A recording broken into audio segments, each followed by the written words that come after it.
Hello and welcome to my channel. Vice No, Rhino it's here. mine now. It's not your channel anymore. Sure. I've commandeered it. Yeah, I'm just going to... Okay, never mind.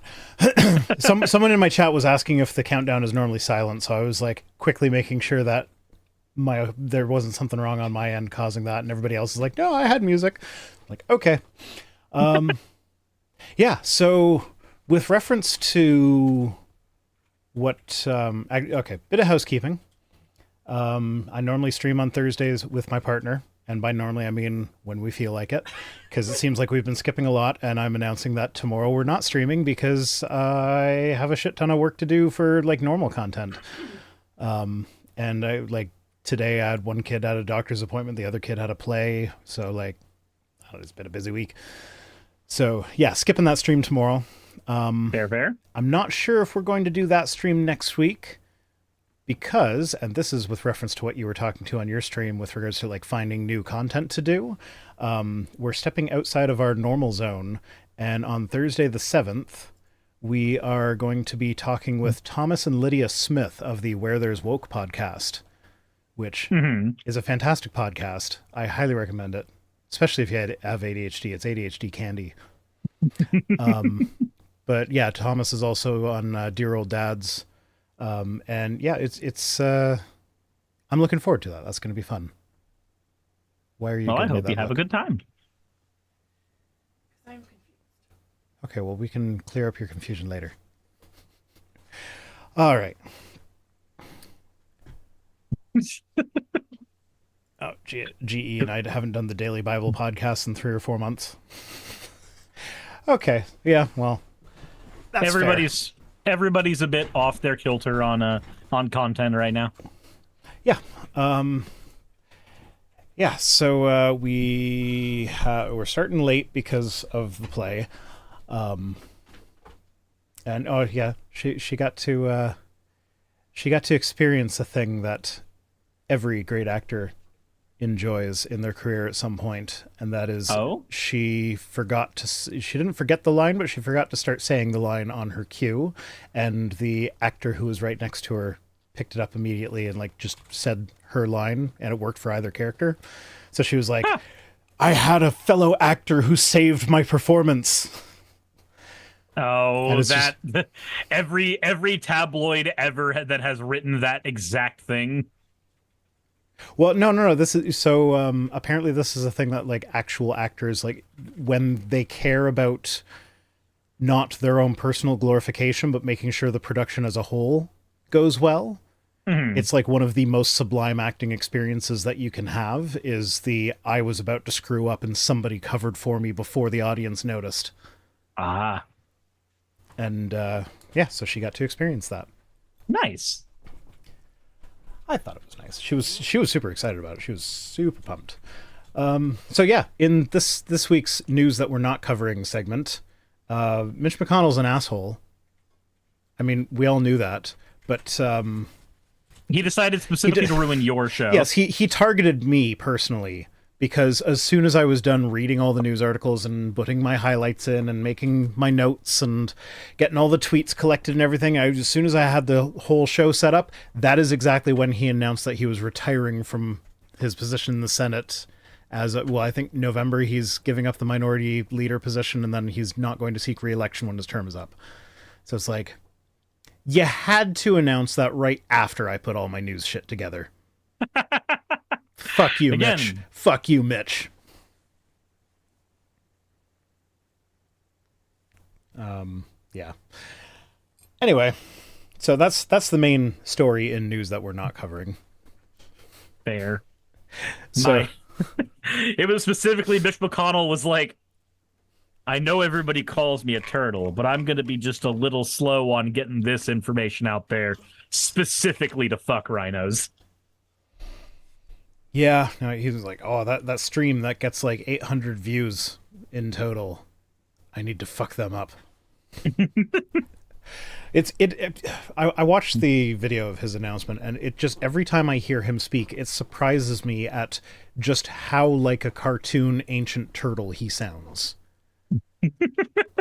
Like if you told Is he gonna start giving bending to people now? I don't get that reference. Have Have you not seen Avatar? No. Well, that's a thing that needs to change. But anyway, Does it though? it It just so okay. I'll watch the M. Night Shyamalan version. I'm going to find where you sleep. Yeah, also not the Netflix version either, please. So I've heard. You just the it is one of those shows that is so well done at being a hi, we are a children's show. Also, we talk about genocide completely straight-faced and very well. Like it is a very good kids show that handles adult concepts. I have enough shows to watch right now without having to worry about another one. Another one. Yeah. I'm finally on season 3 of Owl House. Nice. So I think there's only like 2 episodes left. Yeah. Anyway, articles. Let's jump into the articles. Donald Trump is now officially the worst U.S. president in history, according to scholars. This comes just from The Guardian, but we're going to dive into the actual data as well. Worse than Andrew Jackson? Yeah, I was about to say worse than Trail of Tears Jackson? Yeah, Huh. so Jackson still ranks pretty high up there. Like, he did drop a bit, but it's just, I don't know. The people who did this ranking were probably like they're scholars, so they're probably looking at it with like, well, for his time, yes, that was still atrocious, guess so. but like, yeah, so they were probably trying to do some of that, but also like Joe Biden was 14th, and they fully admit in the publication that it's like, yeah, no, the reason Joe Biden is so high is probably just like by comparison, all the recent presidents look better just compared to Donald Trump.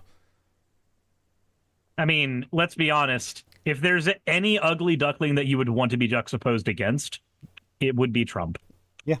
So yeah, Donald Trump finished 45th and rock bottom of a list ranking U.S. presidents by greatness, trailing even historically calamitous chief executives who failed to stop the Civil War or botched its aftermath.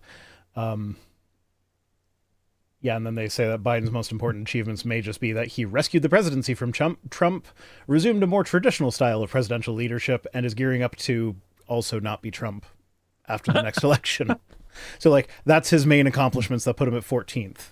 So like take these ratings with a grain of salt with how they're like making these determinations, because like I don't know if I'd rate you as the 14th best president just by virtue of the fact that you're not Trump. Like I'm gonna be honest. Not Trump is a really good argument when you are in the middle of the election cycle and It is. We have but either like, you or Trump, but like, if we're doing a point-by-point analysis of things that have been accomplished in a presidency, it's hard for me to think of things that Biden has done that were not just like reversing bad decisions that Trump did. Yeah, but there were also a lot of things that like he tried to do, and then the Supreme Court that Trump and Moscow Mitch put in place kiboshed it, like the forgiveness of the student loans thing, which I feel like I remember hearing like some of that actually went through, but it wasn't to the extent that he wanted. Ugh. I don't know, but like there actually is a lot of stuff that Joe has done that is good. Like he ended up being way better than he looked like he was going to be, according to his campaign, which is why I've been saying you send the message in the primaries by voting for the most progressive candidate in the primaries, and then in the general election you just suck it up and vote for the not Republican. Because Joe Biden got the message from the progressives. He was like, oh, fuck. They were all voting for Bernie up until they couldn't anymore. So maybe I should take a page out of his book. Yeah. Okay. No spoilers, Monorail. Stop it. Yeah, so they looked at the responses from 154 scholars that are mostly connected to the American Political Science Association. They did these rankings in 2015 and 2018, so this is Trump's second time on it. And basically, they asked these scholars to give each president a rating from 0 to 100, with 0 being a failure, like complete failure, 50 being average, and 100 being great. then let's see. That's the analysis that I'm going to get into in a bit. They say Trump is a uniquely divisive figure. His legislative record is slim. His refusal to accept defeat by Biden, leading to a deadly attack on Congress, and his post-presidential career dogged by 91 criminal charges arising from actions in office or on the campaign trail, all kind of hurt his score. You think? Just a little bit. Yeah, just a bit. So yes, these presidents had great accomplishments such as expanding healthcare. Oh yeah. They were talking about how like the it's not just Biden that looks better by comparison to Trump. So like Obama got a boost because of the comparison to Trump. So did Bill Clinton and Jimmy Carter. Whereas all the recent Republicans like Bush and other Bush. No, Bush and other Bush. I think other Bush had a rise. Yeah, but like Bush saw a fall. Yeah. In popularity because like just by virtue of the fact that he's associated with the word Republican, which at this point is a dirty word and pretty much rightfully so. He also has like a lot of his bangling where 9/11 was concerned. Oh yeah, here they go. He's never gonna outlive that. So every modern Republican president has dropped in the rankings, including the transformational Ronald Reagan, who they all fucking worship for some reason, and George H.W. But yeah, they did both fall.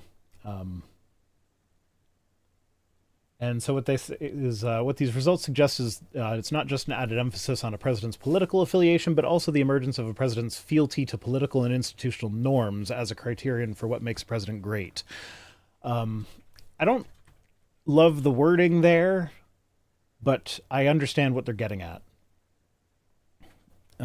It basically, like, are they going to fuck shit up for the sake of fucking shit up and no other reason? Or are they going to actually, like, try to work within the system and do things properly? And so I actually have the whole list up here. Okay. Give me a second. So you've got Lincoln in the number one spot because everybody loves Lincoln. Civil War. So Biden's 14th with a ranking of 62.66, so slightly above average, I guess. But if you go down to the bottom, very bottom, Donald Trump, he got a score of 10.9, which is 6 points below Buchanan, who, I forget exactly what, was Buchanan the guy, was Buchanan before or after the Civil War? Let's see here. James Johnson, Buchanan. Yeah, Buchanan was leading up to it, wasn't he? So, like, he's the 15th president. So I think he was from 1857 to 1861. 1857 from 1861 versus. Yeah, so if I recall correctly, Buchanan and Pierce were the pre-Civil War presidents who basically were all like, we can't free the slaves. That would be a horrible thing to do. That would be really bad for unity or for national unity. So no, we ain't going to do that. And them believing that and enacting policies like that essentially directly led to the Civil War. So the two presidents who caused the Civil War, not as bad as Trump apparently. Johnson was the guy who took over after Lincoln, I believe. Was he the first president to ever be impeached? I do not know, actually. But like he... okay, well, Johnson, I think it was Johnson was the one who took over after Lincoln. He botched a lot of the Reconstruction stuff. And like he was appeasing to the southern states because he wanted to hurry up and get them reintegrated into the states and like just forget the whole Civil War thing happened.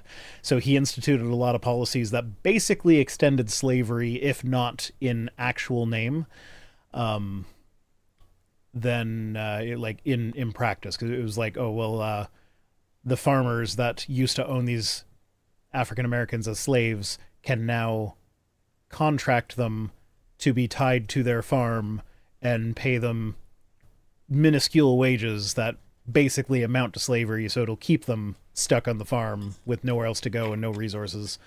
And so that was him. Harrison, I think he was the guy that died within a month, right? I do not remember. So like my recollection when it comes to most US presidents anything is very, very slim now. Oh, you're gonna make me do some research. William Henry Harrison. Making Rhino do research live died on just stream. 31 days after taking office. Well, I did look all these guys up beforehand. It's not like I have this knowledge at the top of my head. But I'm not good with names, so I might be getting them mixed up. But yeah, so Harrison was the guy who, like, he died. Like, he didn't do anything while he was in office. He spent the majority of his term dealing with a bunch of people knocking on the White House door being like, hey, can I have a job in your administration? Because he, like most candidates, would set that up in advance of the election so that when they are elected, they just take office or whatever. He failed to do that because he wanted to focus on the party aspect. He was like, oh, let's just have some fun with it or whatever. And so then he spent most of his administration just like people knocking on his door being like, hey, I'm qualified, give me a job. And then he died. That's kind of sad, actually. Yeah. And he got 16 points more than Donald Trump. So, like, for all 31 days, he was more than double the, Trump's score. So yeah, if basically the best thing that Trump could have done for his presidential score would be to have died in office early. You know, if he had died in office early, he wouldn't have smoke bombed a whole bunch of United States citizens for a photo shoot. Mm-hmm. That is true. He wouldn't have started an insurrection. Wouldn't be facing a bunch of fraud charges. So, yeah. Yeah. I mean, not that being charged with fraud says anything necessarily about your administration, but it does say a lot about the kind of person you are and how you would probably run your administration. Fraudulently? Yeah. Just a little bit. Yeah. Falcon fan says fake news. It's not fake news that he had the church smoke bombed. We have photo evidence of that. Yeah, it's him holding the Bible backwards. The fake news was that he held it upside down. It wasn't upside down, it was backwards. Fake news. Again, I've asked before on stream, Falcon, if you're gonna simp for Trump, I just want to know what you like about the guy, and I haven't gotten an answer in like 2 months on that from you. Yeah, like what? I do appreciate you being. What does here. anyone like about the guy? Is it I think at this point it's just he makes the libs mad. We want to make the libs mad. That is the whole platform of the Republican Party at this point. It's like, what can we do that'll trigger the libs? Make the libs seem evil, and then making the libs angry is all you need to do to run it. Which is, it's stupid that that's even a thing to consider, because making certain people angry has never been a metric that you're doing anything right or wrong.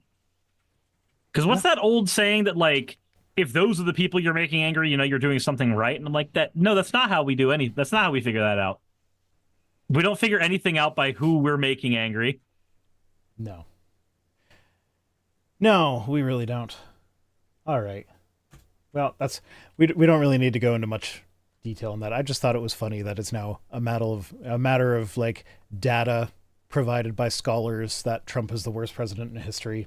I would still dispute that and say Andrew Jackson probably was worse. If Trump gets a second term and does everything that the right wing wants to do to trans people, then he can definitely make a run for his money against Andrew Jackson, but let's hope that never happens. And on that depressing note, let's move on to a more fun story. Federal judge says MyPillow's Mike Lindell must pay $5 million in election data dispute. This come to us from CBS News. Oh, of course. So do you remember his videos, Absolute Proof?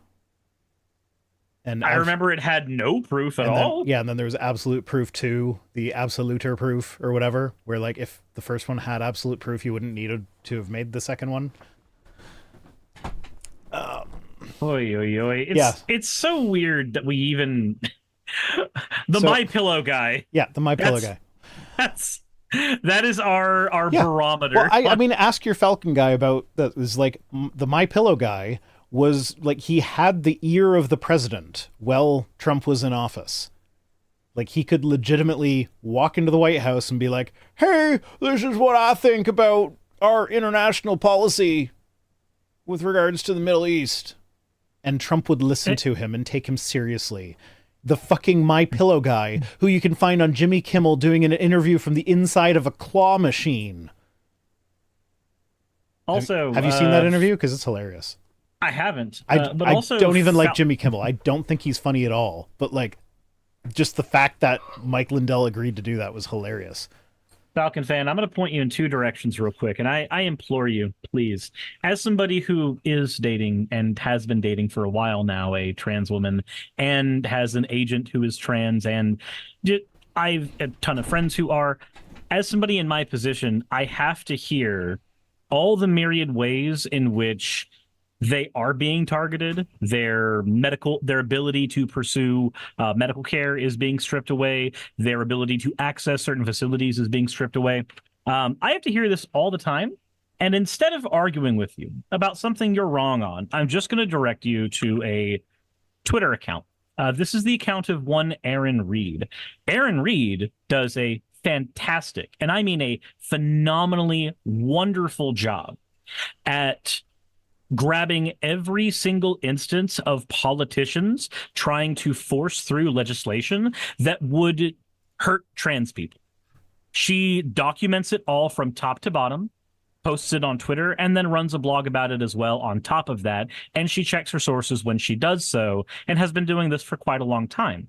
So as opposed to arguing with you about how you're wrong, which I know will be useless, I am instead going to point you in the direction of proof that you are wrong, and it is up to you as to whether or not you will look into that proof. I'm guessing that was just response to the my comments on trans people being under the very real threat of genocide at this point. Yes, and not in response to how ridiculous it is that the pillow guy had the direct ear of the president. No, it was the other one, because so for Falcon fan, it's a she, but during when you said that one, she just said that nobody's trying to do anything to trans people, and I'm like, no, they are. Michael Knowles has said that he would like the eradication of transgenderism. The person in charge of Lives of TikTok, Shia, whatever the fuck her name is, has also said that she wants to eliminate transgenderism entirely. We have politicians who are constantly trying to strip those rights away from people. Matt Gaetz, Lauren Boebert, and her name, Marjorie Taylor Greene, have all gone on the record stating the myriad of rights for trans people that they would like to strip away. So again, I can shoot from the hip and tell you the names of politicians who are doing this, or you can just go to that research that has all of that information publicly available to you for free, as all information on the internet tends to be. Also, read the fucking Stages of Genocide document and tell me we're not in that for trans people. Ooh, which one? Are we talking about Umberto Eco's? Or are we talking about Lawrence's? I thought there was one that was like officially endorsed by Umberto Eco's. Auschwitz. That's Umberto's. Not endorsed by Auschwitz. You know what I mean? Yeah, the recognized by people who, talk about genocide. Like it's their whole job is to study genocide and shit like that. Yeah. Super chat in mind, Jacob Swenka says, have you guys heard about Santo's new job in Cameo with Jimmy Kimmel's new section of Will Santos Say It? I have heard of that. Yes. I have heard of that. And it's amazing. Jimmy Kimmel's wasting that though, because like Jimmy Kimmel's just not funny. He's not funny enough. There's way more funny things you can try and get Santos to say. But also that does technically break the terms of service of Cameo. Like the way he's doing it, so he might be in a little bit of legal trouble for that, but it's still amusing. Anyway, back to My Pillow guy, Mike Pillow. Mike Pillow. So yeah, in the Absolute Proof movie, he showed a picture of a world map that had a bunch of lines on it that was supposedly the votes going to China and then coming back to the States, as if a digital vote has to physically go to China somehow to be flipped from Trump to Biden. And like, I don't know, everything he was saying about it just made zero sense. But then it turned out that like the map that he was showing was literally like a flight tracker map that you can look up like where various airlines are at the moment. So it had nothing to do with votes in the first place. Nothing to even do with votes. And he, at another point, he showed a spreadsheet that contained a bunch of quote unquote data that proved that these IP addresses were like coming in from China or whatever. I forget what he even fucking said about it because it was completely nonsensical. Like, even if you assume that what he was saying was correct, it still made no sense. And so but he put a challenge out there. He's like, hey, if anyone can prove that my data doesn't actually prove that the 2020 election was rigged, then I'll pay you $5 million. And like within a week, this like computer analyst guy said, okay, Proved yeah, no, it. I analyzed your data. It's basically somebody mashed a keyboard in Excel and sent it to you and said, here's the data. And you fell for it. Because like there's no information in there. Like, it's not only is it not what you said it is, it's not even information. It's just random gibberish.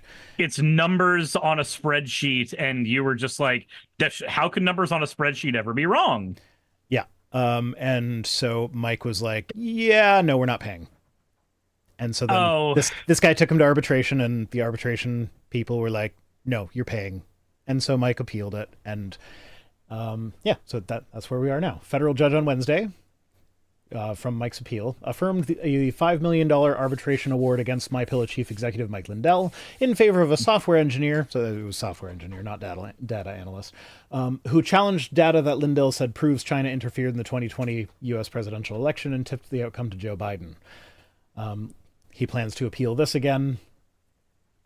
And he says, of course, we're going to appeal it. This guy doesn't have a dime coming. I'm tempted to say he doesn't have a dime coming because Lindell's broke. More than anything. But I feel like when that happens, though, doesn't the government end up basically being middleman on that? I don't typically know. I don't know how that works. All I can say is that I hope a similar thing happens with Mike as happened to Alex Jones that we covered last week, where be like, okay, you can sell your MyPillow company for $5 million and give it to me. Jeez. So yeah, he called the challenge the Prove Mike Wrong Challenge, which, like, come on, come up with a better name than that. The easiest challenge to nail. All you have to do is just prove him wrong on a thing that was easy. I have to put a hat on. Hey, you did it to yourself. You put the hats thing in there. I did put the hats thing in there. Going with Christmas puppy. There we go. Kazooie Stream Elements is not currently subbed. You are correct on that one. And a hydrate. Because once you get one redeem, the others come flooding. They all come in. Somebody on... Yeah, so this might be my own doing because Freedom Inc. said, read my last comment, please, or all hats. And so you didn't, and so you got hats. Yeah, I get the last comment was, if Trump would have just not gotten so butthurt about Obama's jokes and remained a stereotypical corrupt and New York City landlord, he could have died a wealthy, well-loved piece of actual human shit like so many already do.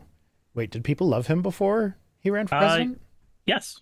Oh. So before he became president, before he had, power over people's lives, he was that one billionaire who had less money than Bill Gates but twice his ego, and we all got to laugh at him, and he was in Home Alone. Like, that was the public perception of Donald Trump. I remember there was a comedian, I can't remember his name, but he had a joke about Trump going to a fancy dinner with a whole bunch of other billionaires, and just Bill Gates going up to Trump and going, "Hey, buddy, you know how you've got $2 billion? I've got 15 of those. How does that make you feel?" And that was the extent of discourse, quote, on Donald Trump for a long time. So Donald Jaramillo says, Mike Lindell does not understand GIGO. I don't understand GIGO either. I don't know what that is. Get in, get out? I guess. Maybe. Yeah, so Robert Zeidman. Oh, yeah. So Lindell offered $5 million reward through Lindell Management for anyone who could prove that packet captures and other data he released there were not valid data from the November 2020 election. So it wasn't even prove that I am wrong about my conclusions here. It was, you had to prove that it wasn't data from the 2020 election. So he set the bar incredibly low. He could have actually included data from the 2020 election in the spreadsheet and just lied about what was there, and then he wouldn't have had to pay the $5 million. But because he just said, prove that it's not data from the election, and it wasn't data from the election. He's now on the hook. Oh, GIGO is garbage in, garbage out. That's what life is all about. Yeah, so Robert Zeidman entered the challenge with a 15-page report that concluded that the data from Lindell don't contain packet data of any kind and do not contain any information related to the November 2020 election. A panel of contest judges that included Lindell's attorney declined to declare Zeidman a winner, so Zeidman filed for arbitration under contest rules, and the arbitrators unanimously ordered Lindell to pay Zeidman $5 million, concluding that he had satisfied the contract rules. And now in the appeal, the judge said it was a poorly written contract, but courts have only limited authority to overrule arbitration awards, so he ordered Lindell to pay up with interest in 30 days. Jesus Christ. So that guy just basically became an overnight millionaire, and the judge has said, no, you get to keep this feeling, and you get to keep it with more money. Yeah. Like, when did you say this was? April? What do you suppose the interest rate would be? Let's go ahead and go with like a 1 or 2% interest rate for every month or so of non-payment. Usually interest rates are compounded annually. So let's see, 10 months. April's what, 2 months away? Yeah. So that would be an extra $41,000, which I guess if you're getting $5 million, $41,000 chump change, but that's still more than a lot of people make in a year. Yeah, more than I make. Just in interest. But yeah, it makes my heart happy that these evil people are getting a little bit of comeuppance. Although I do feel a little tiny bit of pity for Mike Lindell, because he does seem to, like, he has all the... There's every indication that he actually believes this shit. Because, like, he has run his company into the ground and destroyed his financial life for the sake of these lies. So, well, of course, that makes it even worse, though. So, like, yeah, he's an evil piece of shit, but he's an evil piece of shit who is another victim of Donald Trump. So, like, I do feel a little tiny bit bad. Just a little. I don't. So, I feel bad when it's not a multimillionaire in some way, shape, form, or fashion. I forgot that Americans do this. It'll be taxed as a gambling win. So in Canada, we have windfall exception, where if you get a sudden large payment, like an insurance payment, or you win the lottery, or an inheritance or something like, well, we do still have a state tax, but it's done differently or whatever. Like, the person who receives the money doesn't receive the money and then have to pay tax on it as though it was income. So, like, if you get an inheritance, yes, there is a state tax, but that comes off before you receive your money, I think. But, yeah. Never received an inheritance, so I don't know. Only reason I know about this is because of my my dealings with life insurance stuff a couple of years ago. So yeah.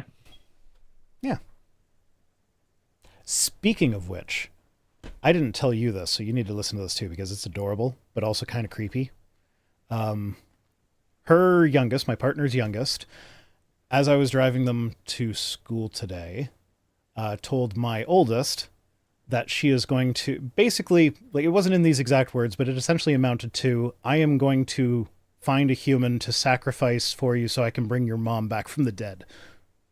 Have they been watching Full Metal Alchemist? I don't think so. Because if they have, like, then they know why that's a bad idea. Yeah, it was adorable, but also kind of creepy. This is a 4-year-old. But yeah, it was. And then my oldest was just like, "Oh, thanks so much."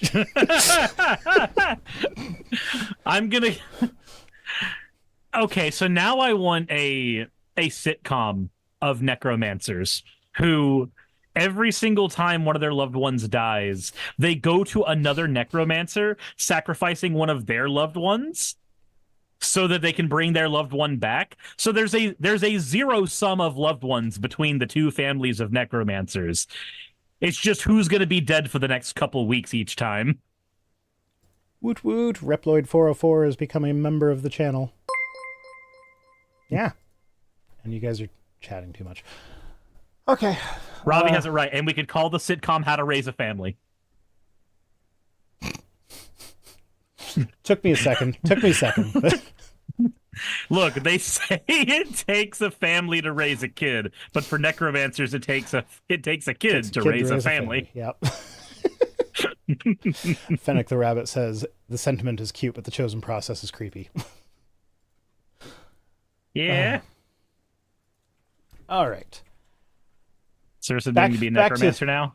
No, back necromancer. back to depressing territory. 125 House Republicans, including the Speaker of the House, Mike Johnson, back a life at conception bill without any IVF exception. Now, this is a fairly regular thing that the GOP does. They will sponsor a bill that's the life at conception bill, knowing that it has zero chance of actually passing, but just so that they can go back to their constituents and say, see, I'm so pro-life, I backed this bill. But usually they carve out an IVF exception because they recognize that, like, there are a lot of pro-lifers that have used IVF to have kids. Mm-hmm. And, like, yes, that is an inherently contradictory position to say, like, no, I don't believe abortion is okay, but I was okay killing a bunch of embryos so that I could have a kid. Like, that is self-contradictory, but they still have the right to not abort a child when they get pregnant and also use IVF to get pregnant, even if they have stupid opinions about it. Yeah. Anyway. So most House Republicans have co-sponsored a bill declaring that life begins from the moment of conception, a position that, like, we've gone over this a million times of how stupid that would be if it actually was enacted, and, like, the ridiculous problems you have. Like, you could never send a pregnant woman or a pregnant person to prison because you are now unlawful search and seizure, 14th Amendment violation. I think that's the 14th violation of the fetus, because that is a person that you have now imprisoned without due process. You can't, like, then pregnant people can drive in the HOV lane and the carpool lane because that's two people. Dad's got to pay child support from the moment of conception. Good luck with that. We've gone over this a million times. There's ridiculous repercussions if this is actually taken seriously. Thankfully, it does have zero chance of passing because not even all, like, most Republicans have signed on to it, but not all of them. But also not having an IVF exception, you're going to alienate even your pro-life base because the majority of pro-life people are still okay with IVF for some reason. I don't understand how that's possible, but it's a fact. For the same reason that they're okay with making, they're okay with stripping lunches away from schools while being pro-life. Oh, there was a quote. I forget which politician it was, but there was a quote from one of the politicians arguing against the free lunch program that went something along the lines of, like, our kids now have full bellies and empty souls. What? Like, that was how they were arguing against the free lunch thing.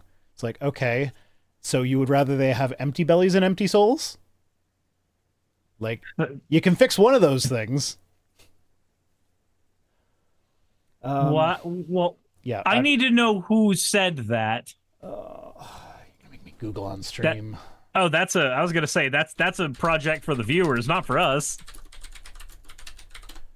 But sure, I guess it's a project for Rhino now. First thing that comes up is Snopes.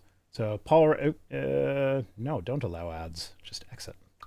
Paul Ryan said free lunches give children empty souls, according apparently in 2016. Mostly false. Okay, I was spreading misinformation. My apologies. What's true? Snopes. In March 2014 at CPAC, Paul Ryan said Obamacare said of Obamacare that it offered Americans less opportunity and empty souls. Okay. So it wasn't about free school lunches. It was that free healthcare gives you less opportunity and empty souls. That's almost just as bad. Well, we can always default instead to the George Carlin quote. If you're pre-born, you're loved. If you're preschool, you're fucked. Hmm. Literally, if you go to Catholic church. Oh, god damn it. Fucking hell. Sorry. And I remember when Mr. Brass tried to come out in defense of that. I don't know who Mr. Brass is, and I feel like that's a good thing. It's so the thing is you actually do know who he is and you've memory hold him. Be happy about that. Okay. So Fennec is asking, how does access to health care give you less opportunity and an empty soul? I don't know, because like being able to take my fucking kids to the hospital when they are sick and not have to worry about like what, like not keep them at home and be like, yeah, this is sick and I probably should take them to the hospital, but they'll probably be okay if I stay home because I don't have the several $100s it would take to go to the hospital right now. That's pretty amazing. That gives me more opportunity to like, instead of like spending my time nursing a child back to health, they can like be nursed back to health by medical professionals, and I can like, in as much as something like, if you want to call soul like a feeling of fulfillment or whatever, it's easier to feel fulfilled if you're not worried about your sick kid who you can't afford to get healthcare for. So yeah, I'm going to say that free healthcare actually makes it easier for you to have opportunities and fulfill your soul. Did Cersei walk into Fennec that says one hundreds laughs in American. Yeah, no. Last I heard, of average ER visit was something like $800. But yeah, I do understand that it depends very much on where you are, what hospital you go to, what kind of insurance you have, and there's a whole like complicated shit ton of things that go into that calculation. And my understanding, it was like people with good insurance, it's like $800. That's still too fucking expensive. I don't know. These are numbers that I'm just like remembering offhand, and I'm bad with numbers, so I could be completely wrong in this, but it's a lot. You guys pay more per month for healthcare than I pay per year. Yeah, like by an order of magnitude. I've been trying to figure out how the fuck we're gonna get me and Saki on healthcare this upcoming year. And it's, as far as the math checks out, it doesn't. I cannot see a world in which that is possible for us, and that's kind of a terrifying thought. Yeah. Healthcare's a fucking human right, man. Like, come on. Anyway, this act states that the term human being includes all stages of life, including the moment of fertilization, cloning, or other moment at which individual member of the human species comes into being. I love how they include cloning in there, just as like a stopgap against the future, as if we're anywhere close to cloning humans. I mean, it can't be much more complicated than cloning sheep. It is actually, surprisingly. Some animals. Okay. There was a recent breakthrough in cloning, in that I want to say it was a pig survived 18 months, and usually they only survive like 6 months or something like that. I don't have the details memorized, so don't quote me on this. Like, go look it up for yourself. But yeah, it's actually some animals are significantly harder to clone than others, and the bigger mammals like sheep and pigs and humans are some of the most difficult. Interesting. And oh no, it was a chimp. It wasn't a pig. It was a chimp. They cloned a chimp and it lived to 3 years, which is not the full lifespan of a chimp, but like that was a major milestone for cloning processes. So like, yeah, we're not even close to being able to test this on humans, much less actually have it be a common thing. But yeah. Okay, I wasn't aware there were more complications involved there, because my knowledge of the cloning process is very, very limited. I only vaguely remember reading about it, understanding like, okay, so there's a nucleus that we need to be able to basically split, and that's as far as I remember. Duct Tape Jake says, if you clone a human, they won't have a soul, so they won't survive. It's science. If you clone them and give them free healthcare, that's even worse. It's that their non-existent soul will be empty. They'll die even quicker. That's also science. GOP science. I have to wonder, what is the over and under on a human soul in a cloned body, as far as like the religious right are concerned. Well, judging by this bill, yes, it has a soul because otherwise there'd be no reason to include clones in the bill. Huh. But I guarantee if you set up a situation like The Island, that movie that may or may not be based on a book, I can't remember, that had Ewan McGregor and was it Scarlett Johansson? Never seen it actually. It's got Sean Bean in it. Spoiler, he dies. But yeah, Okay. basically the premise is rich people will pay this company to make clones for them so that like if they ever need an organ, they have a perfect donor ready to go. And they advertise to the public that like, oh, well, the clone is kept completely unconscious through their entire life, so they never experience anything, much less any pain or whatever. But turns out that in reality, they had they discovered that when they kept them unconscious, they didn't live for very long, and so like life required the conscious processes in order to work. So they like had them living in this little community underground, saying that the world had been destroyed in an apocalypse, but there's like one spot left in the world that is the island, and everybody's name is in a lottery, and if you win the lottery, you get to go to the island.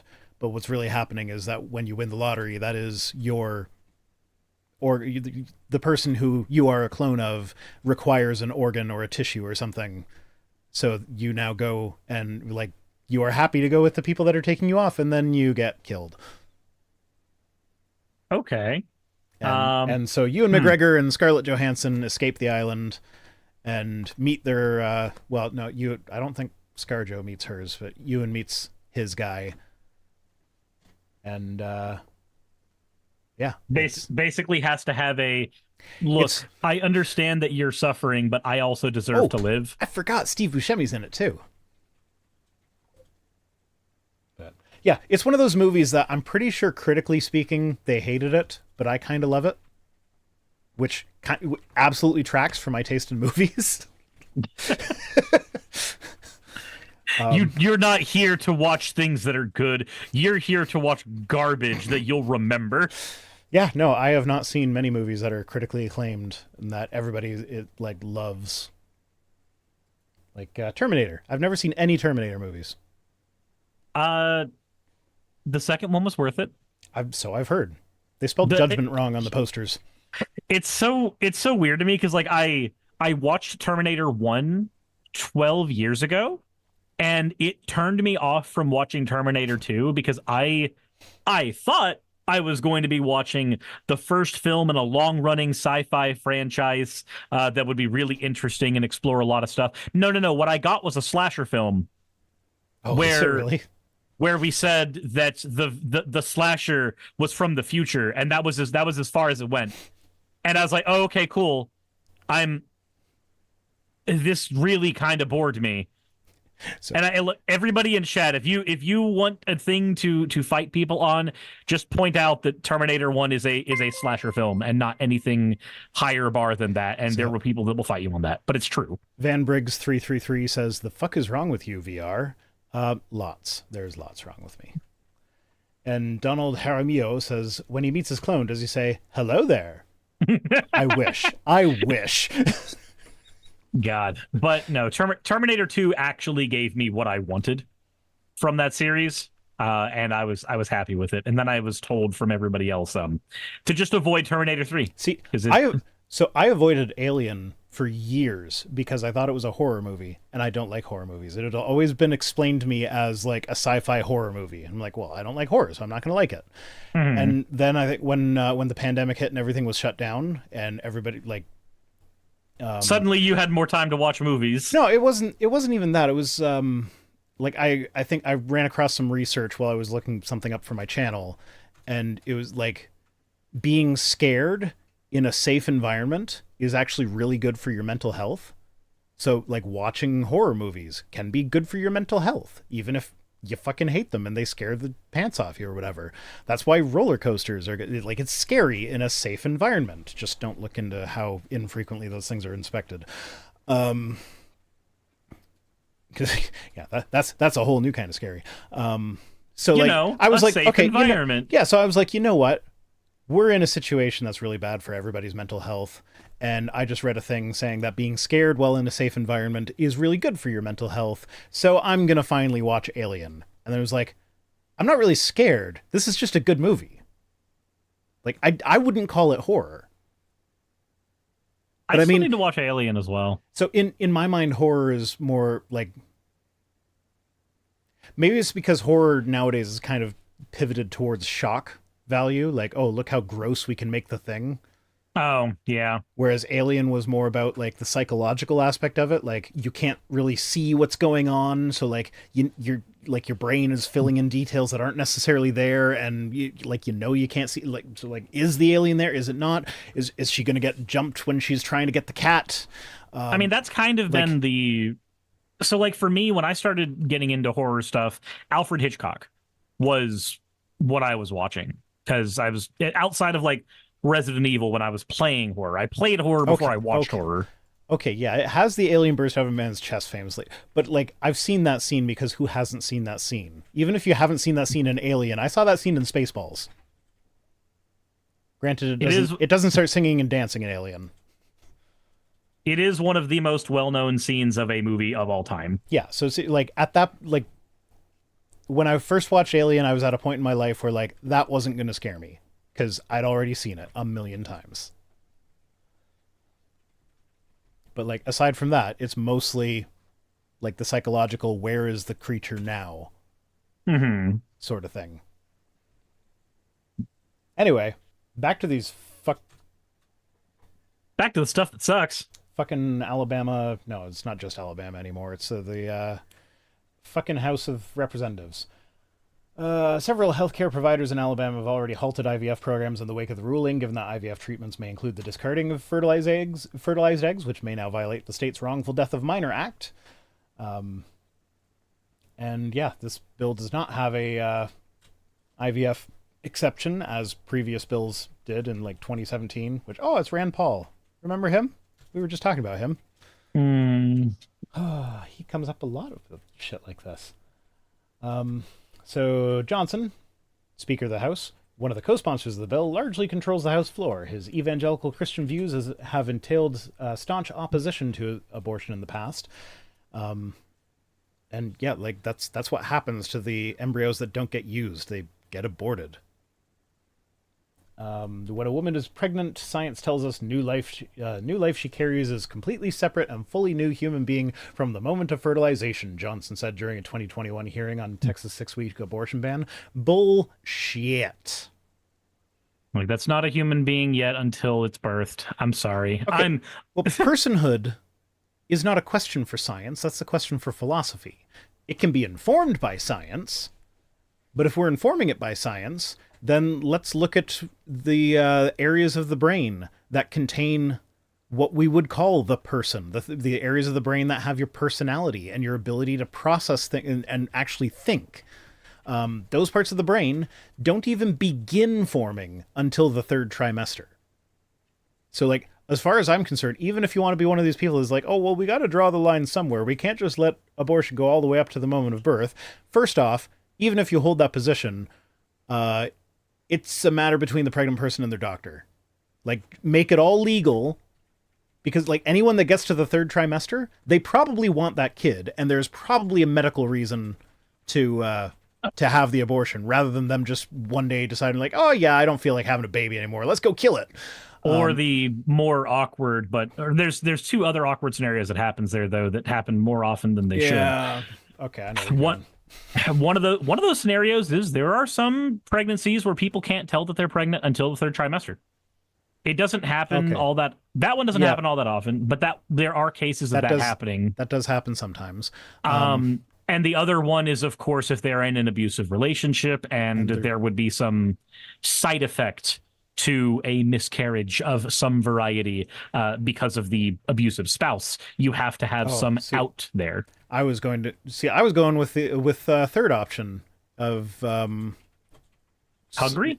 No, a rape victim trying to hide the fact that they're pregnant. Yep, that's another one. Like this, because like you can wear baggy sweaters and get away for a while. But like, So, but ultimately, anyone who is in a position where, like, if you're one of these people is like, oh yeah, it would be okay in these certain circumstances, like if it's medically necessary or rape or incest or whatever, like if you're one of the people that like, yeah, I don't like abortion, but those exceptions are fine, it's still best to leave it between a doctor and their patient, because ultimately anything else is going to result in innocent people who just needed medical care dying. It already has resulted in that. Mm-hmm.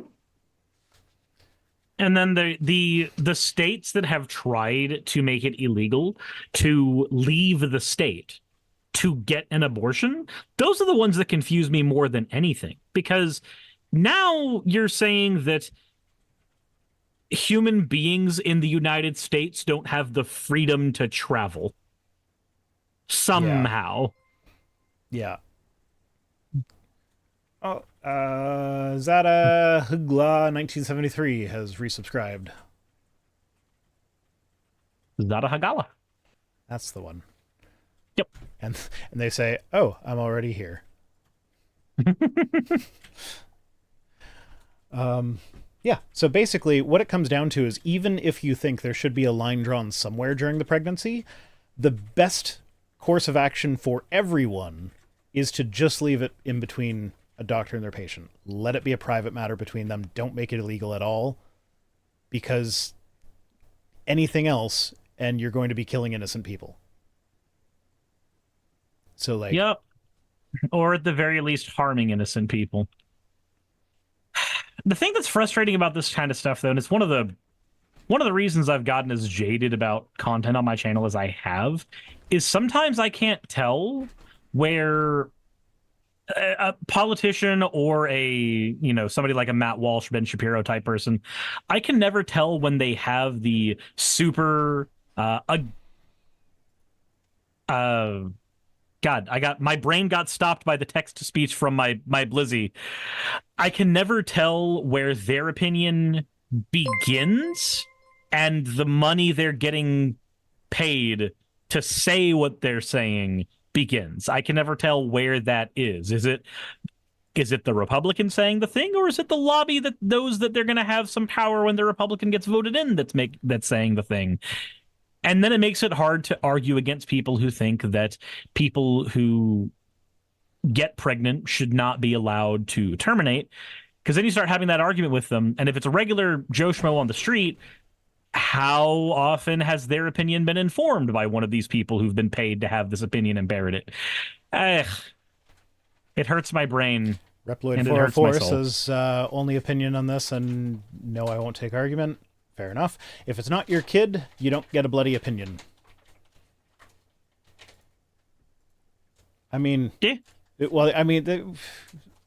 So I would take issue with that a little bit, in the sense that, like, my opinion is that it's not my business. So, like, does that count as an opinion? You already have the right opinion. Like, my opinion is, leave it between the pregnant person and their doctor. That has nothing to do with me. Now, in the case of, like, a long-term relationship, I do believe I do believe there should be discussion there. Like, either way, like, is this a baby we want? Is it a baby we don't want? That should be a discussion. And yes, both partners should have an input there. But ultimately, at the end of the day, it remains the person who is pregnant that gets to have veto power over the decision. Like, even if you disagree. No, I'd say that's a reasonable position to hold. Yeah, and I've talked this over with my partner. We I think we came at it from different perspectives, but we both ended up basically saying the same thing. Yeah, like if Although, it happens, not that that's even possible with my. I seem to be impotent on purpose because I have too many kids. you seem to be impotent on purpose. Wait, how do you seem to be? Well, because I haven't gotten anyone pregnant in 10 years. No, Fair, I suppose. 12 years. I haven't gotten anyone pregnant in 12 years. Yeah, fair. Reploid is clarifying. The government doesn't get an opinion. Okay. That I can agree with without my little caveat there, that technically saying my opinion as it stays between the doctor and patient counts as an opinion. So yeah, that I fully agree with. Anyway, Johnson stated that he supports IVF treatment and applauded the Alabama lawmakers for moving to protect the treatment in the wake of the ruling. How is that even a consistent position to hold? It's a baby from the moment of conception, but I'm okay with throwing out unused embryos. Unless somebody is specifically trying to have a. I really don't want to use the term designer baby in this instance, but like. Well, it's not designer baby in the eugenic sense. It's designer baby in the sense of like looking for the healthiest embryo. Yeah. The most robust embryo that has the best chance of implanting and surviving. But like, listen to what he says though. I believe the life of every single child has an inestimable dignity and value. That is why I support IVF treatment, which has been a blessing for many moms and dads who have struggled with fertility. So here's the. If you're defining a fucking freshly fertilized blastocyst as a child, as a human life, a person, then to say every single one has inestimable dignity and value, but it's okay to discard some in this one specific scenario, that's not a consistent position. Actually, I can I have a thought on that. So it's okay for them to say that an unborn fetus has an one that may or may not be intended to go to full fruition. That one has an inestimable value. Mm-hmm. It's not inconsistent because we've already estimated the value of the IVS fetus, about $35,000. Oh, I see. Somebody paid for the treatment. We've already estimated the value.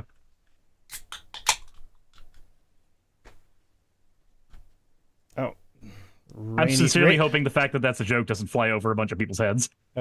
You know what? It flew over my head because I was reading this person who said they miss Heidi's welcome namastes. Heidi was doing schoolwork or something at the beginning of the stream. So what was your joke? Can you repeat it again? Or is this just one I'm going to have to hear when I edit and then be like, oh, I should have actually reacted to that? Somebody in my comments actually talked about the non-reaction to some of the things I said finally. I know that that's something that I do, and I am sorry, but I have. It's okay. So no, the joke was it's okay for them to hold these two positions. One, that the unborn fetus in one scenario has incalculable value, while the IVF one $35,000. Yeah, it's about $35,000 because we've already calculated the value. I did get that joke, and I did respond to it. I didn't guffaw. But that's with reference to the story we covered where it's like they're suing for $35,000 for the wrongful death of a minor thing because the eggs that died or something. Oh, it wasn't even about a specific. It was just about the fact that somebody had to pay for the IVF treatment and therefore there was calculable value. Oh, pay for the treatment. Okay, I gotcha. That was the joke. I got the joke, but I missed the in a different way. Yeah. Okay, it still worked. I need to figure out why Growlithe and Chip are barking out there. Because it's 10 o'clock. It's 10 o'clock. Of course his dogs are barking. That's the time that they have scheduled to bark. And I guess it doesn't matter whether they're inside or outside. They just need to interrupt the stream. Where's our dog? Pass the dog. We can... Come here. Get let puppy. You lost your phone again. I got Pupper. Say hi, Pupper. Well, we're waiting for Cirrus to get back from letting his dogs in or whatever. Oh, Bunny Loaf 4949 is now following on Twitch. Y'all getting the cuddles. Getting the cuddles from the puddles. The puddles cuddles. Why aren't sperm banks being protested? Well, that's because the sperm is not a fertilized egg. In order to fertilize it, you need egg and sperm.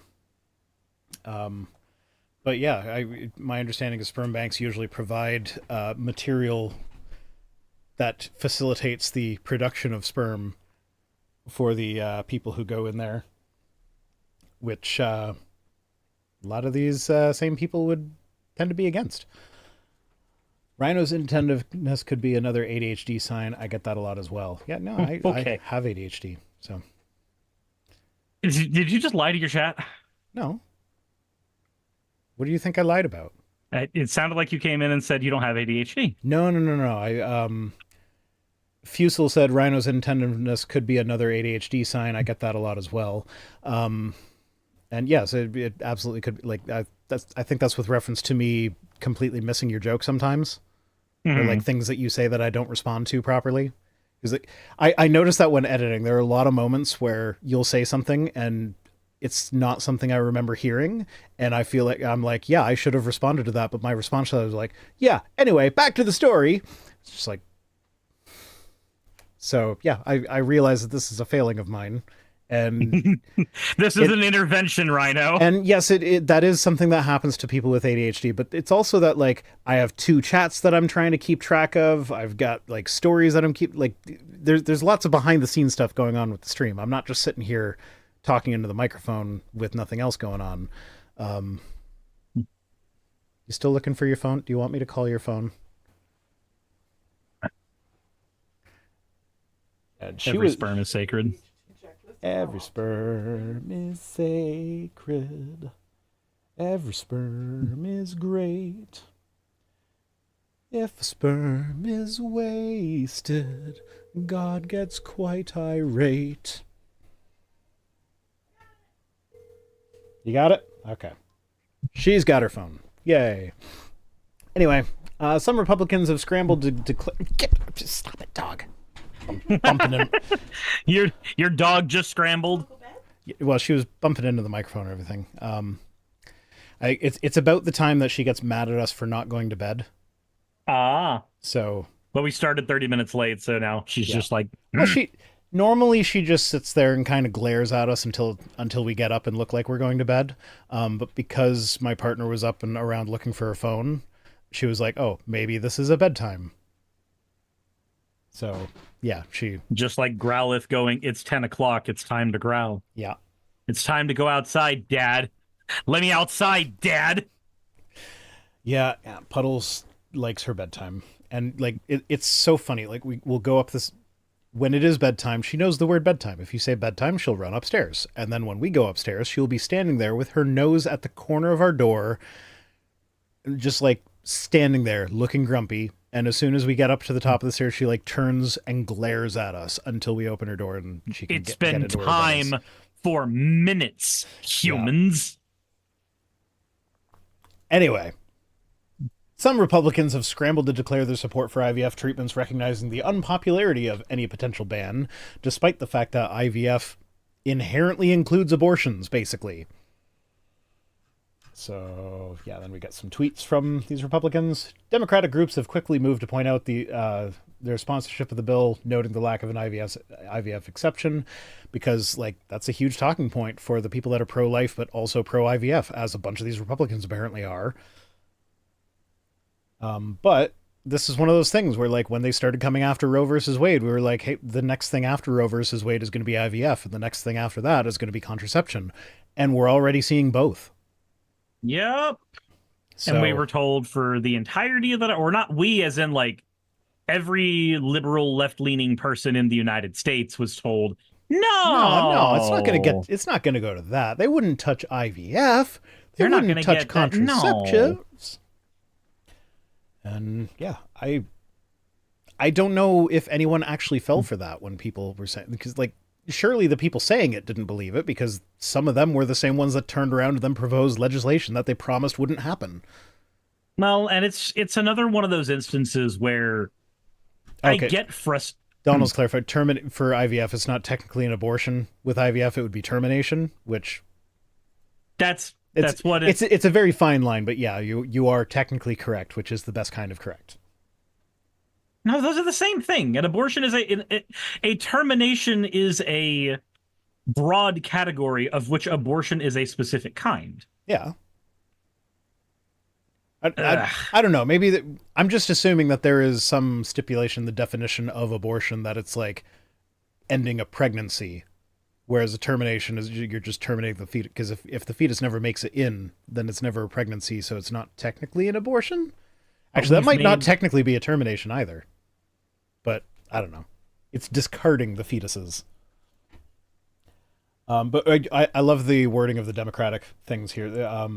The Democratic Congressional Campaign Committee spokesperson Courtney Rice said House Republicans have made clear they will stop at nothing, including outlawing in vitro fertilization, to reach their ultimate goal, banning abortion and restricting reproductive rights nationwide. Their anti-family agenda, which elevates these dangerously out-of-touch positions into the mainstream, will cost them their majority this fall. So I love that she's phrasing this as their anti-family agenda, because all of their fucking propaganda is all about how family family-centered they're first. oriented. We are for the Like, family, it's feeding the it's family. it's like they are so gung-ho about presenting themselves as pro-family that like it's gotten to the point where I assume that any organization that has the word family in its name anywhere is just a hate group. Well, because it's a truism that often happens to be true. Like, truisms have problems, but this is one that tends to be safe. Yeah. So I love that she's calling them out for this, being like, this is anti-family. You outlaw IVF, you are now stopping people from having families.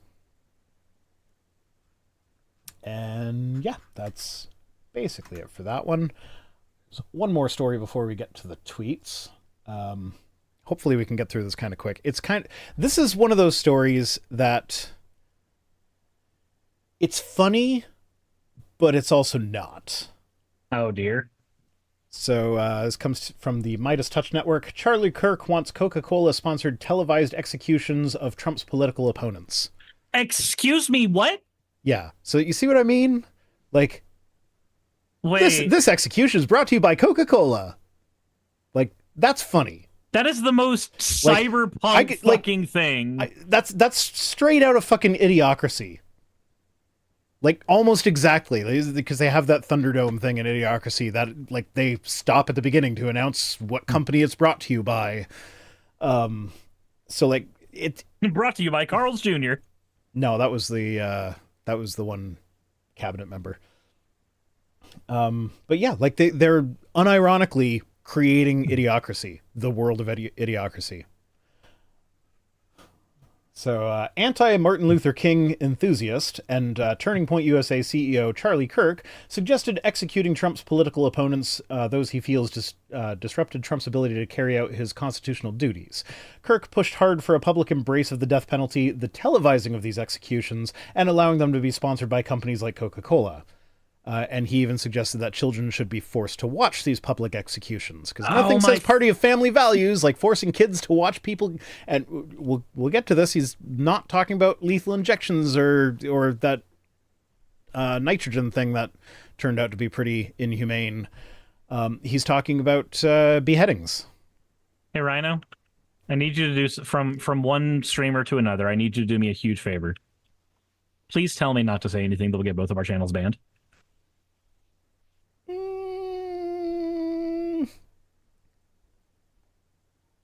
I don't know. I started this channel as kind of like, just in case it gets banned. Well, so the watering hole started as a separate channel. It was, aside from the fact that it's a good idea to separate your content streams. So like me doing stuff, like me doing live streams where we talk about this sort of stuff. This is not anything close to my regular content. And so putting that on a separate channel is just a good idea from a branding standpoint. But there's also the fact that, like, if something should happen to my main channel, I now have a second channel that is already monetized that I can be like, hey guys, I'm uploading over there for a little bit. Please go watch me there. And yeah, it's going to really suck because you're always going to take a hit when it comes to view count and subscribers and whatnot when you do something like that. But at least it's something. But also, like, because this is not my main source of income, if you do get the watering hole banned by saying something like that, it's not the end of the world. I can always start up another, like, the other watering hole. You can lead a rhino to water, but you can't make YouTube drink. Donald says contraception equals invading dreams of Nicaraguan rebels. I don't get that reference. Contra. Okay. Inception. Oh, okay. Contraception. Yep. I've never played Contra. Oh, okay. So then I'll say the soft version of this. God, I hope he gets lead poisoning. I mean, if he lives in Michigan, there's a possibility for that. Charlie Kirk says, as far as other death penalties, I think what some of those guys did to Donald Trump to use the instruments of the government to destroy the constitutional order, that should be under consideration. Some MAGA Republicans have complained about these people are so fucking bloodthirsty. Mm-hmm. Like they will not be happy unless somebody is dying. Yep. And these are the same people who'd be like, oh, Biden's weaponized the Department of Justice. Meanwhile, they want to use the Department of Justice to literally kill their political rivals. That was fucking Trump's defense in, I forget which court case it was. But he basically said that the president gets immunity from everything. Yes, that includes having SEAL Team 6 execute political rivals. Sorry, that wasn't exactly it. It was as long as he doesn't get impeached and convicted. So you can have SEAL Team 6 execute your political rival and then wait to see if you're about to get impeached, and then either have SEAL Team 6 execute more political rivals so there's not the votes to impeach you anymore, or resign before you get impeached, and then you get off scot-free, according to Trump's logic. But we already talked about that a few weeks ago, so no need to go over that whole thing again. Some MAGA Republicans have complained about military generals, federal employees, and White House personnel who resisted Trump's more extreme impulses. So those would be the proverbial adults in the room while Trump was in charge. And actually, this is something that I just found out about today.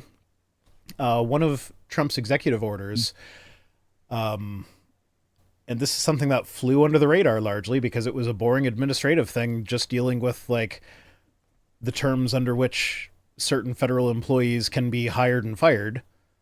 And it basically turned a bunch of federal positions that are like important administrative positions that if they changed with every presidential administration, it would send the government into chaos because they need that consistency. So it's just civil servants keeping things running.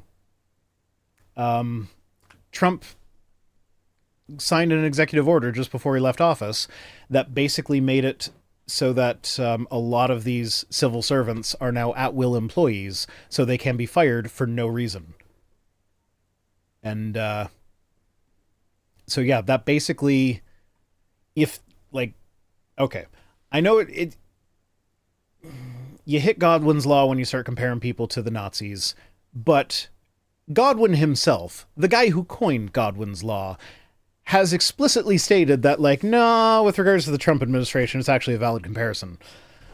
Because this is very similar to how the Nazis did their rise to power. It wasn't all, like, it wasn't just a sudden violent outburst on Kristallnacht. It wasn't just like this sudden thing. They were working slowly behind the scenes, doing boring administrative and legal stuff to set the stage so that Kristallnacht could happen.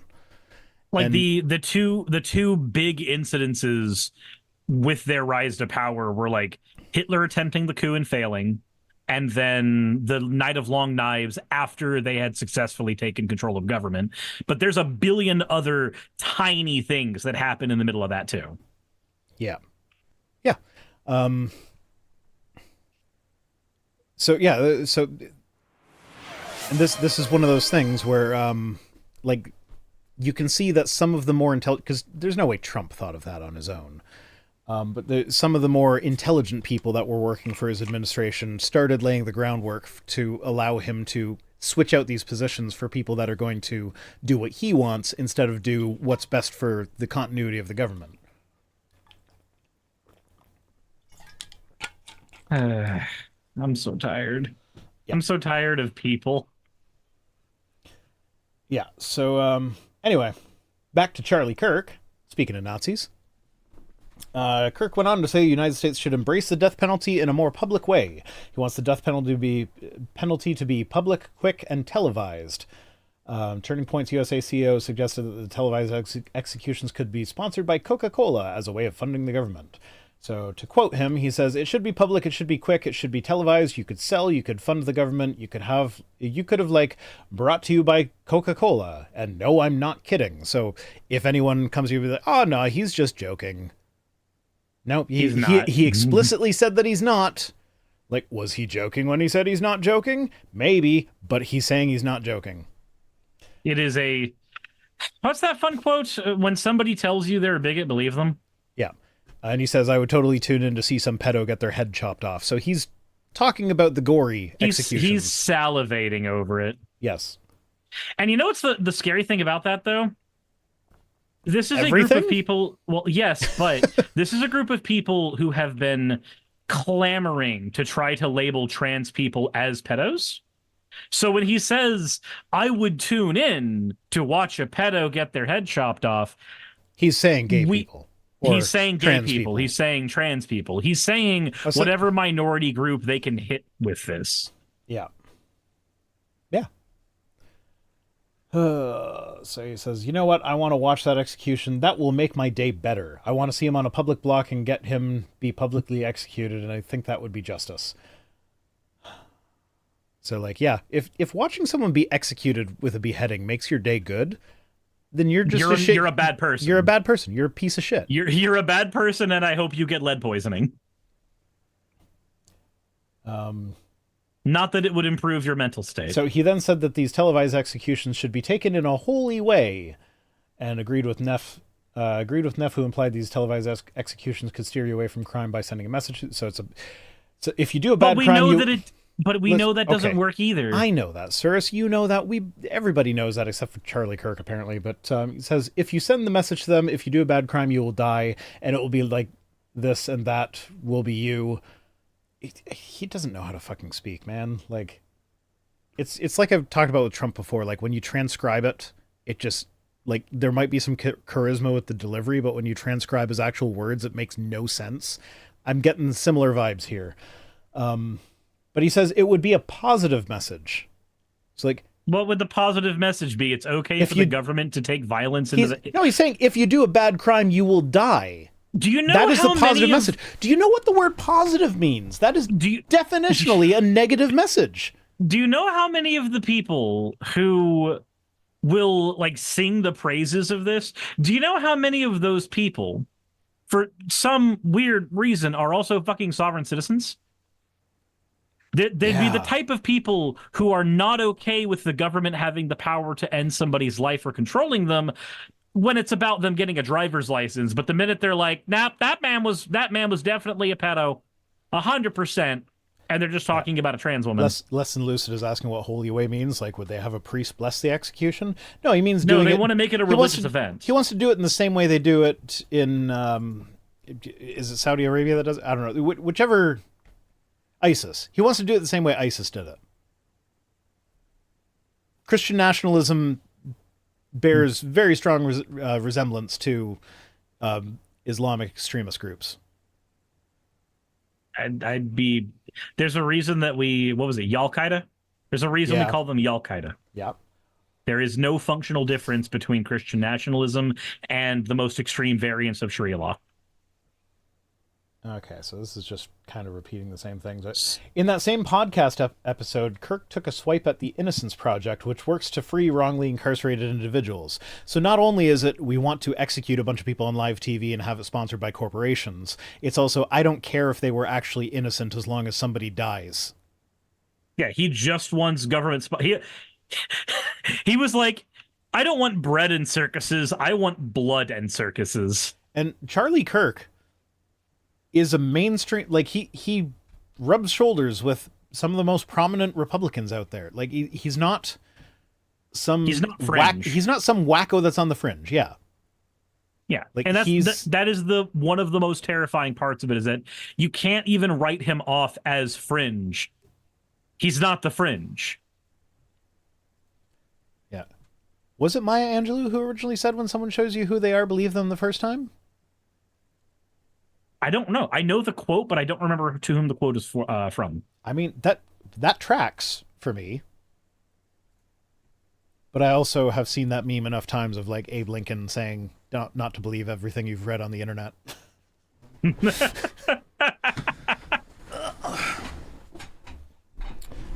Yeah. Dither says I've donated to that charity. Fuck him for saying that. Yeah, fuck him for saying everything he says. Like, the dude's fucking nuts. Okay, so that's it for news. You ready for some tweets? We got some bangers today. Sure. We get into some Canadian politics with it today. I'm I've confirmation, cross-platform confirmation. So it was attributed to Maya Angelou on Twitch, and now my YouTube chat confirms that it's Maya Angelou. So that counts as separate, independent sources, right? That's how that works. Totally. I'm a scholar. Okay, so your bibliography says YouTube chat. Did you hear that Gary Habermas' bibliography cites a book that doesn't exist? What? For in his big magnum opus thing, he cites a book that. Okay, it's just a typo. Like, he cites a book written by Bartram, and that, like, clearly he meant this one book, but he just, like, wrote the title from memory instead of, like, actually looking up the title, and he got it wrong enough that it's like, yeah, I can tell that that's the book you were going for, but he didn't write a book that is called that. But that's kind of hilarious. Yeah, and it's like, it's a big book. There's going to be typos, so I don't want to harp on him too much for that, but I still find it funny. Habermas is the minimal facts guy, right? Yes. Donald Jaramillo says tweets or excretions.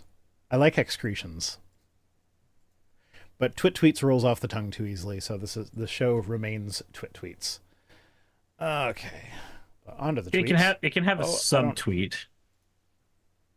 Where the fuck are my tweets? There we are. Oh, that's not the one I wanted to start with. Starting with Riley Joe Brorson? There's an extra R in there that I didn't see before. Things that should be illegal.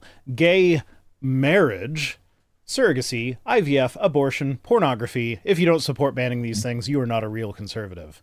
So, remember when we said they're coming for IVF and contraception, and apparently pornography? Well, I mean, we've already seen that in a bunch of states. Yep. Jesus fucking balls. Oh, here we go. The fact that there are... I like this point. Anti-Meridium says, funny how the same people who think blastocyst is a baby should be illegal to terminate, turn around and call for public adult terminations. Is that what we're calling executions now? Adult terminations? Adult terminations, yeah. Sure. Maybe they'll actually want to protect them if we make it sound like it's an abortion. It's a super late term abortion.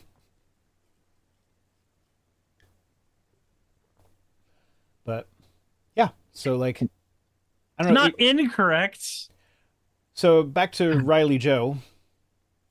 Like, if you don't support these things, you're not a real conservative. I thought real conservatives were supposed to be like small government. We don't want the government interfering in your personal life. Every single one of these things is a personal matter. None of it has anything to do with how the government runs, or this is all the government interfering in your personal life. Every single one of these.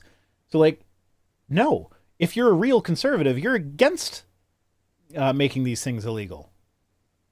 No, they're not the party of small government, and they haven't been since before Reagan. No. Well, I don't know who Riley Joe is, so like maybe she's Canadian, because in Canada we actually have the Conservative Party, as opposed to the Republicans would be the American conservatives.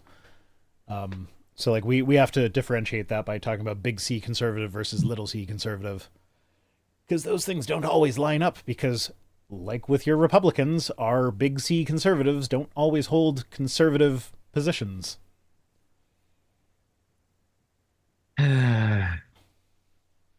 So who do we have next on the... God, I don't even want to say next on the chopping block because it sounds so dirty after Charlie Kirk? Yeah. Yeah, it sounds way worse now. We've got Clay Travis, who says, Joe Biden eating ice cream while answering a reporter's questions about serious issues isn't charming. It's super weird. Do you know grown men who get ice cream by themselves? I don't. It's very strange. What? I've gone out to get ice cream by myself. Okay, more... I shouldn't have because of lactose intolerance, but... Cyrus, more to the point, he says he's getting ice cream by himself. Do you see anyone else in this picture that might be getting ice cream with him? I see one person behind him, at least. Oh, shit, the reporter! No, forget the reporter.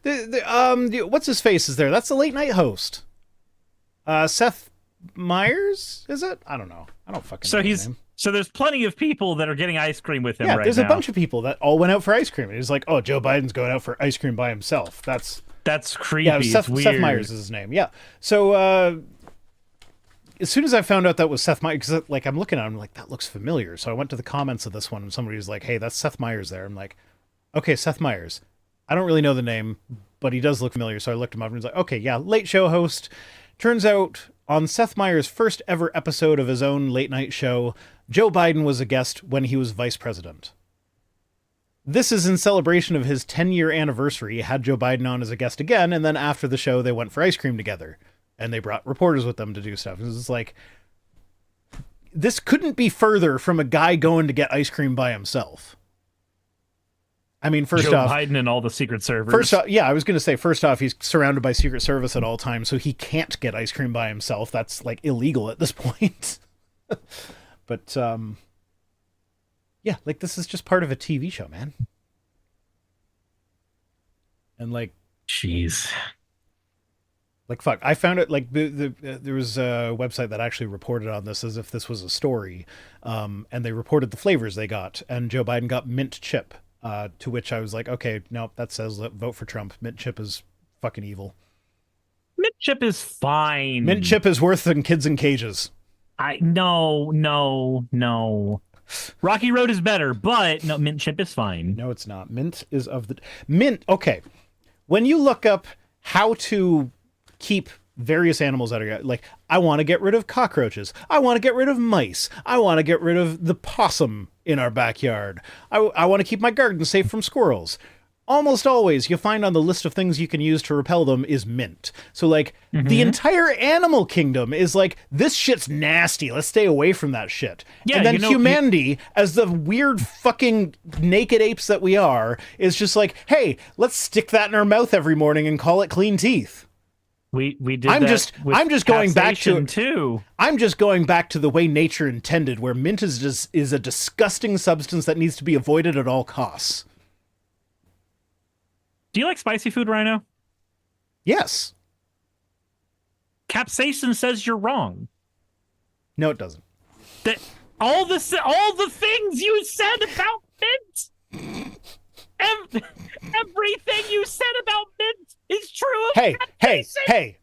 If the fucking Republicans can be like, I don't like abortions, but IVF is okay, then I can be like, mint is of the devil, but capsaicin is okay. You're supposed to be better than them. You were supposed to bring balance to this, not leave it in darkness. Oh, when we are interviewing, You were my brother, Rhino. when we are interviewing Thomas and Lydia, we do have to bring a lot of Star Wars references to the table because Lydia will not get any of them, and Thomas will get all of them and be mad at her for not getting them. Just heads up, prepare your Star Wars references. Rhino, I've got a bad feeling about this.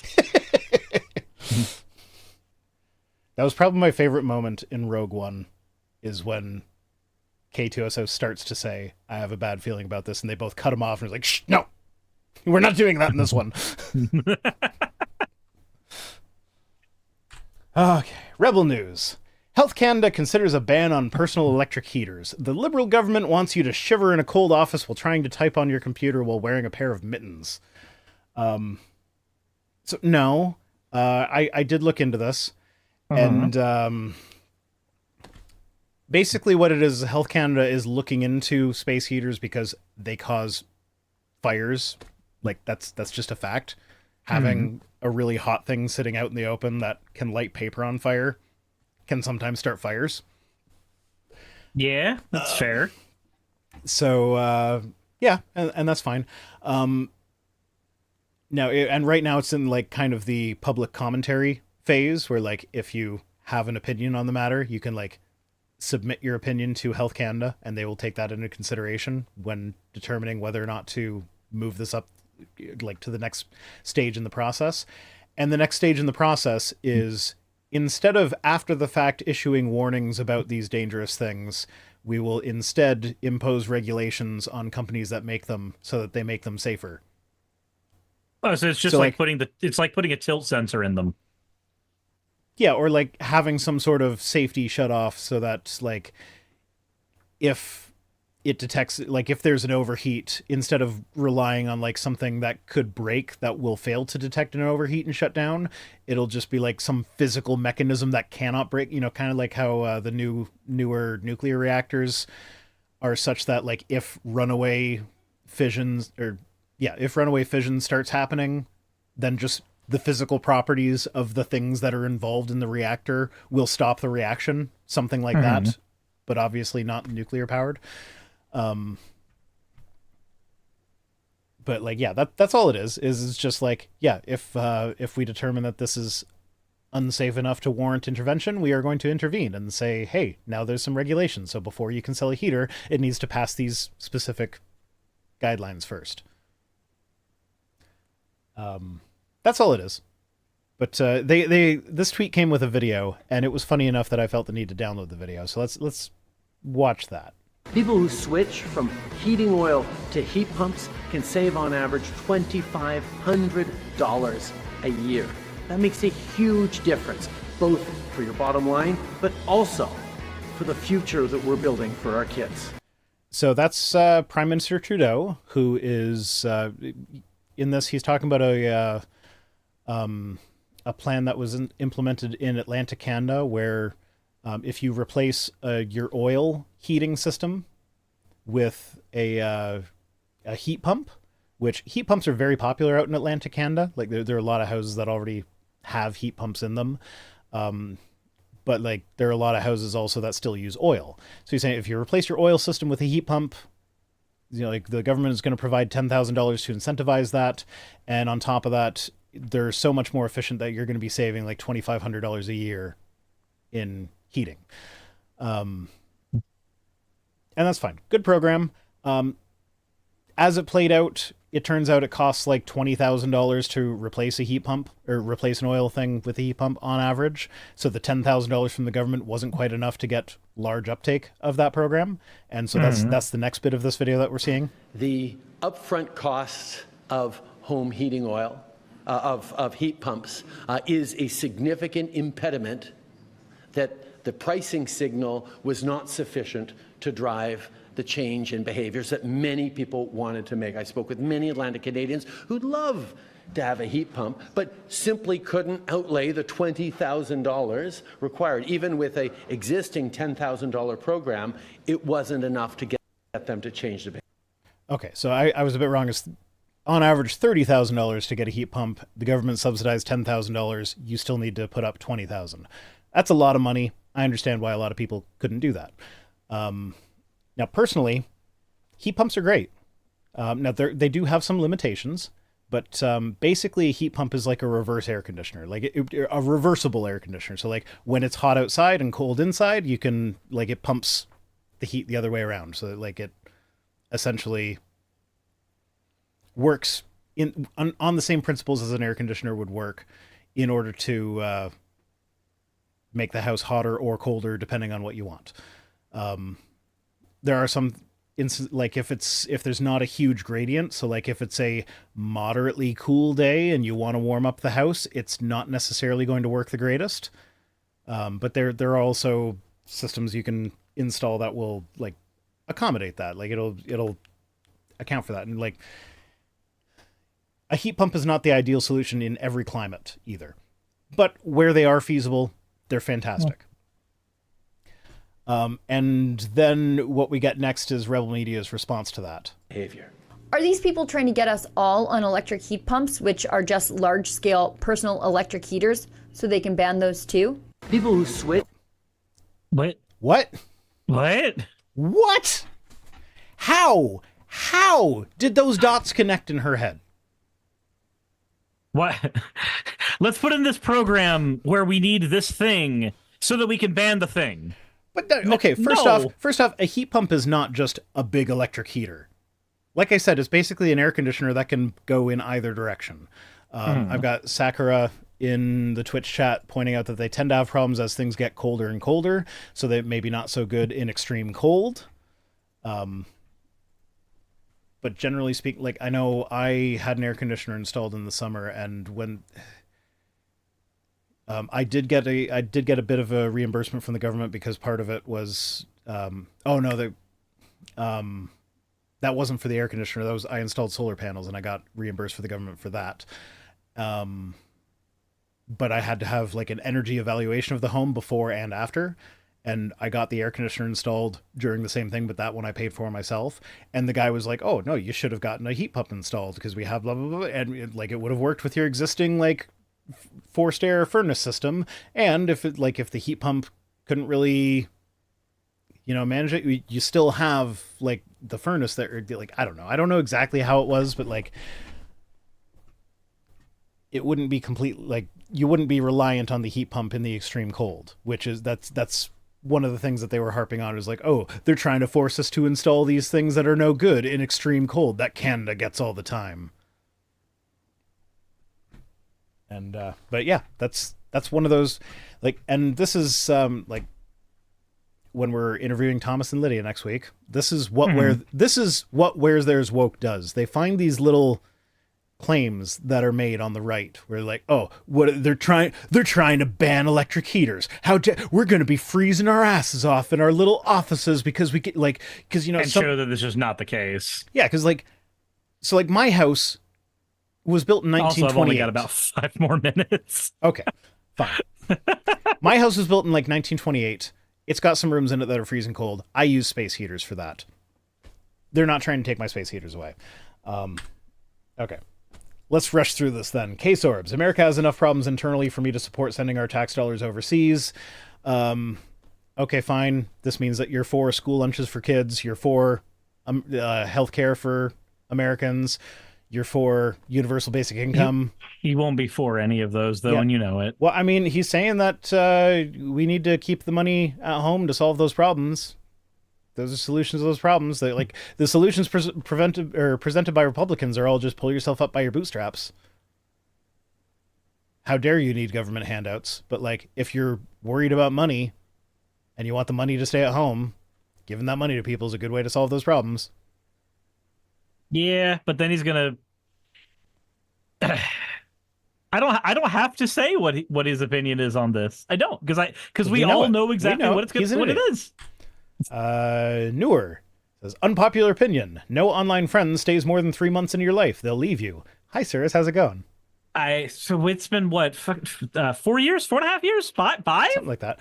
Twit tweets is, I think it's only, no, it's more than 1 year old because we're on episode 96 or so. I think it's 2 years old now. And yeah. I've been doing it with you for most of that. It's been at least a year there. Yeah, and we've known each other for way longer than that. So yeah, hi. We are proof that this is wrong. I've never actually met you in person. But I have met most of our, actually, yeah, damn near everybody who we talk with on the regular, I have met. I just met Paul and Shannon for the first time in December. There you go. He's one of my oldest online friends. We've been friends since before either of our channels had 10,000 subscribers. Yep, and I was a fan of you before I started doing my channel, and then as my channel got more popular and we started actually talking, and now we're here. So internet friends can last a while. Weird. We got Black Epion saying trying to ban heaters is stupid. 252 incidents since 2011 is extremely low. Yeah, like I said, they're not trying to ban them. They are trying to regulate them heavier, and right now they're just investigating whether or not that's even required. But also that 252 number, that was how many of those incidences were reported to Health Canada. Home fires don't often get reported to Health Canada.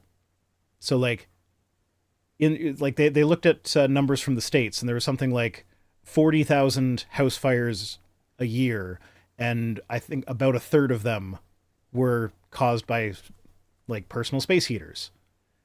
So personal space heaters are used at approximately the same rate in Canada as they are in the States, per capita.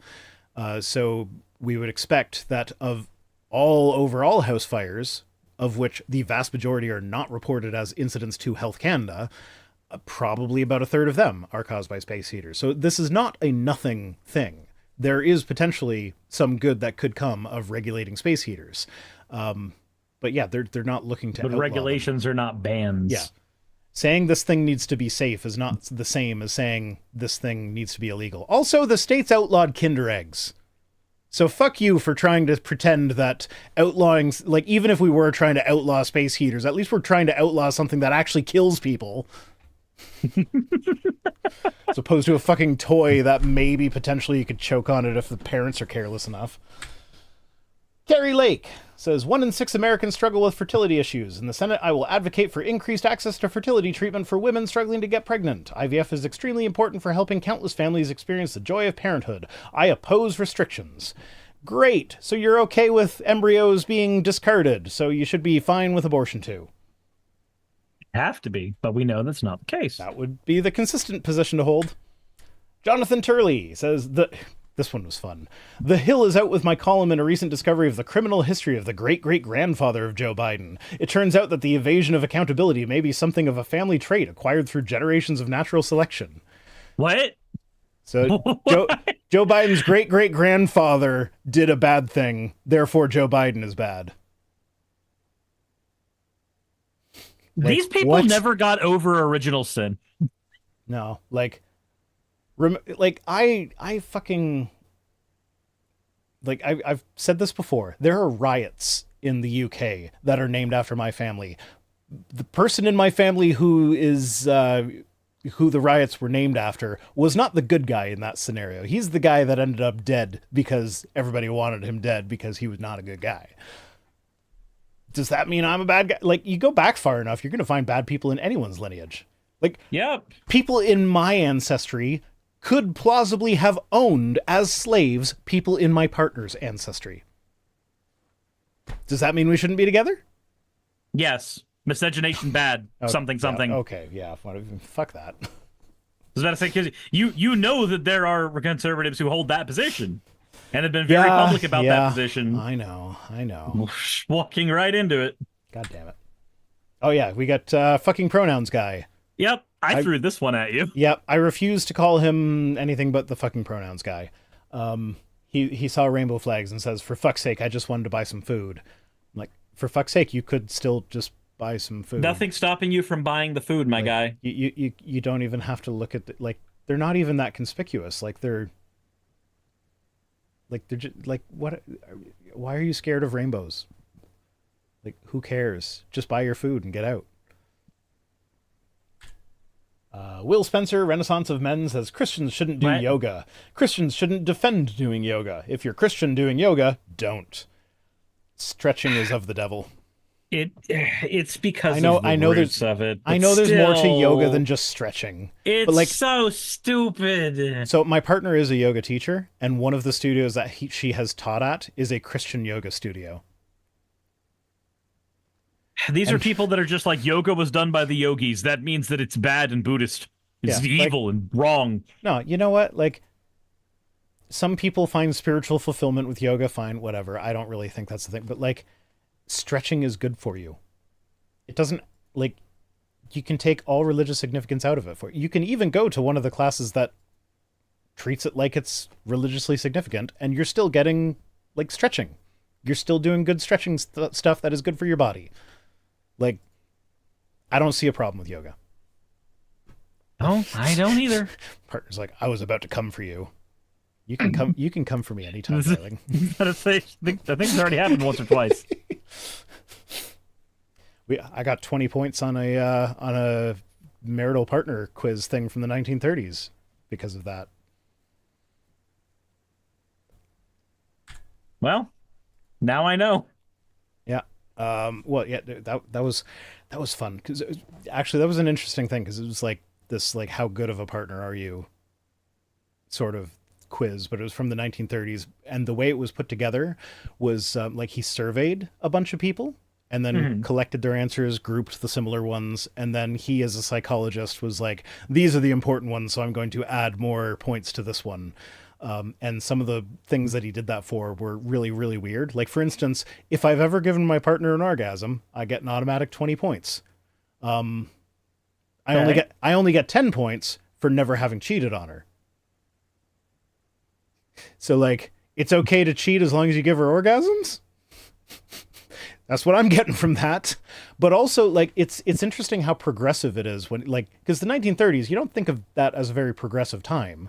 But, like, a lot of the answers that people gave that were common answers that they gave were, like, husbands help out with the housework. Like, I mean, it turns out, though... husbands are willing to, like, cook breakfast and go on date nights. Well, it turns out that the stereotypes about what makes a marriage work from those days that people don't actually change all that much in terms of our needs. People just want real human connection. I just want a partner who I can connect with at a human level.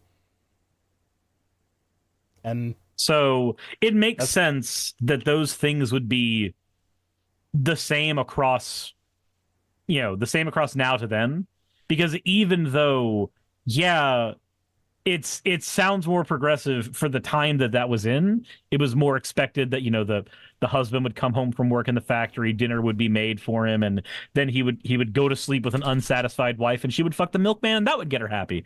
Like, but people don't change that much generation to generation in terms of our base physiological and psychological needs.